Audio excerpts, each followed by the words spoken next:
Apex Legends is a team-based game where communication and skill are tested to the extreme. However, many people do not have someone to play with, so how are you supposed to win in a game alone where team-based play is key to conquering the battlegrounds? You are forced to play as a solo, which is very hard, and this game has been rated to have one of the most depressing solo experiences, and quite frankly, I can vouch for that. This video will discuss simple and advanced tactics on how to play and get closer to winning as a solo player in Apex Legends, and hopefully make that experience a little more enjoyable. For those questioning my own personal skill and capabilities, I soloed to Apex Predator twice in one season and have been helping players improve in a multitude of games for years. One more notion before we kick things off: we are incredibly close to 3,000 subscribers. Only 5% of you who watch my videos are subscribed too, so if you are new to the channel, please consider subscribing. One of the most annoying and frustrating things you'll run into as a solo player is your random teammates. Since Apex doesn't have a no-fill option, which has been asked for since day one, you are then forced to play with random teammates. Sometimes you will get lucky and have a random who is of your skill level or better, but that has to be about only 10% of the time. Most randoms I've played with cannot tell a friendly from an enemy, but in all seriousness, you will run into random teammates who drop immediately and just die non-stop in both casual and ranked, which is not at all fun. The best way to deal with all of this is to be as transparent and open to your team as possible. Even if your teammates do not have mics, it's important to give callouts and or at least ping where you are headed, where you want to land, and whether or not you're going to stay put and defend or attack an enemy team. Might be something good. Got a feeling. Checking for loot. Making contact. Time to pick up. Let's go this way. Got a feeling. Hostile close. Alerting your teammates of an enemy's location can be the difference between them clutching up or you guys ultimately dying. The in-game ping system has all of these features, and overall, you just want to be a good teammate. Even if yours aren't, despite that most randoms will never admit it, you are being extremely helpful just by playing the game properly. If random teammates die off spawn immediately, completely ignore you, or just mute you and your pings altogether, I'm sorry to say that you are completely on your own now. As a disclaimer for this section, it is for random teammates that do not cooperate and help you out at all or die in the beginning. You can follow them around, sure, but that usually leads to certain death in most cases. But fear not, the biggest worry you should have is the loot that stands between you and your teammates. I'm not saying be a loot whore, but get to it before those randoms do and be the one giving it when asked, instead of getting on your knees just for a stack of light ammo. You want to stay near your team as much as possible, but when they make a stupid decision, realize you cannot win if you're all dead, so no matter what they're screaming over the mic and no matter what words they call you, going the opposite direction of a fight is okay. But if two are knocked, for example, and it's a 1v1 scenario, then it's time to push. But it's important to note that sometimes there isn't any other way, and in order for the plan to work, everyone must push together. But that's pretty hard to do when nobody's talking back to you, which is yet another issue of playing solo in this game. However, when you play with no communication at all, you will get a feel for what random teammates are going to be doing just by how they play the game. In the first few minutes, if you survive that long with your random teammates, you'll understand them and how they play pretty quickly. So it's something to keep an eye out for.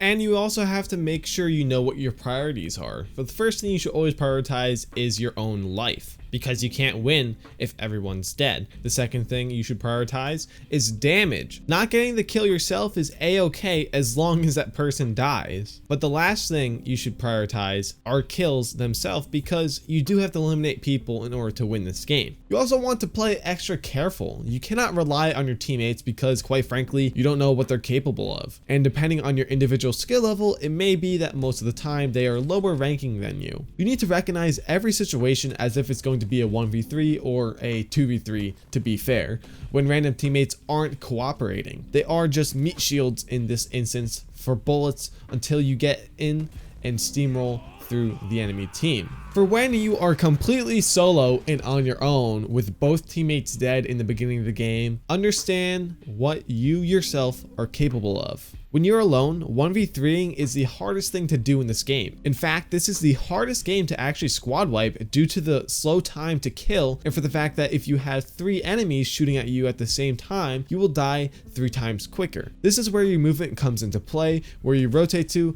how well you can strafe, aim, and heal at the appropriate time, and high ground is actually going to be your best friend. I just did a video on that. There's a card on screen if you want to check it out. But especially on top of buildings where there are only 1 or 2 ways up. The least amount of ways for someone to reach you means that there are fewer areas for where people can catch you off guard and fewer areas for you to watch in case you get flanked by one of the enemies. On top of specific buildings where there are only 1 or 2 ways up, you have a ton of escape routes in case all hell breaks loose. And you need to realize when all hell breaks loose. And my advice for that is just keep playing the game and you'll learn it yourself. It's not really something that I can explain because it is extremely situational.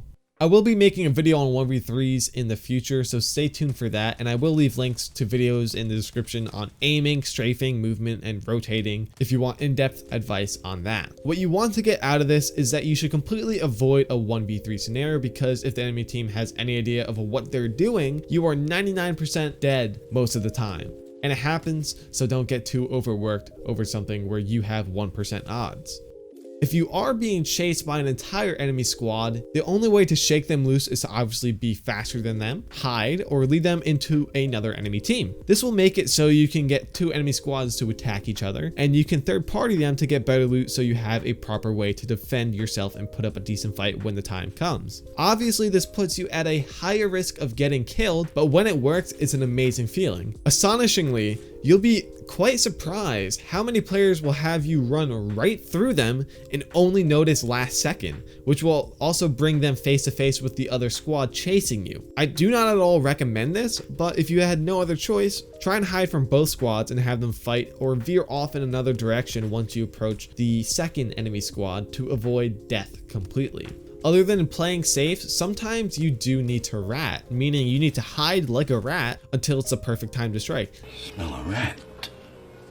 This means not moving or making any noise, literally staying still, but you don't want to get kicked for inactivity, so you do have to move every minute or so, or else you will get kicked for inactivity. Ratting out is especially popular in scrims, tournaments, and ranked. However, in casual, well, it's casual, so if you die, it really doesn't matter. So it doesn't make sense to do it in casual, but if you really are going for that win, you had a great game, and you just want to finally win, it is a-okay to rat out. But you will be at an insane disadvantage when you come up with the last squad. You want to push out from your hiding spot when the last 2 teams are fighting, if possible, or when 2 teams are fighting. You don't want to be one of the last 2 squads alive because then you have to completely 1v3 an entire squad, which, as I said earlier, you want to avoid that completely. So you kind of want to work with one of the teams. Now, you aren't cheating or directly working with the other team. You are tactically not fighting until the time is right. So when one team gets a bunch of knocks and stuff, it's time to jump on the other one and shoot at the other team, for example, to kill them because they're probably going to be weak even in that fight. It's a tactic that many people use and is surprisingly effective.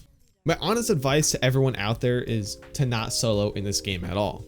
It depends heavily on team play, and if you are alone up against an entire team working together, no matter how good you are, there's a high probability you will die. As someone who sold to Apex Predator twice, I especially don't recommend it for rank. There are so many people looking for others to play with, LFG groups, websites, discords, and so on. If things don't work out, just be honest with the squad and upfront about it and tell the boys it's been fun, but you're looking for a different vibe. It's as simple as that, and if anyone makes a big fuss about it, just move on. I'd like to thank you all so much for watching the video. If you enjoyed it, make sure to drop a like, a comment down below with some advice you have playing as a solo. And of course, if you're new to the channel, make sure to subscribe for more awesome videos just like this, because I've been Instant Gamer. I'll see you all next time. Peace!